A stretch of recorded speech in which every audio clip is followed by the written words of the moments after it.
Hello guys, welcome back to this channel. In today's video, I'm going to show you how you can fix Gmail not receiving email problem on mobile phone.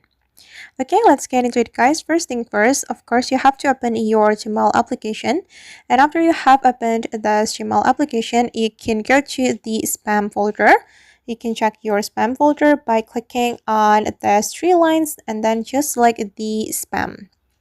Okay, some emails may be considered as spam, so your Gmail will add the emails to the spam folder automatically, and they will stuck in the spam folder, so you need to check your spam folder.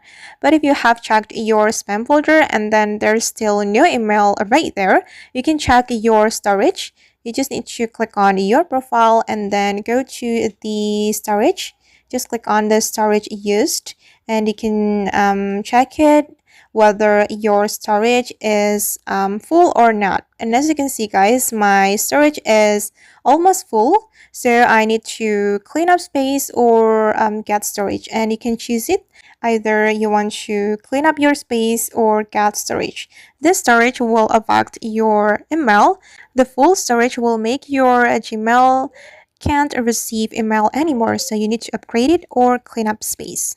Alright guys, and that's how we can fix Gmail not receiving email problem on mobile phone. I hope this video will be useful for you.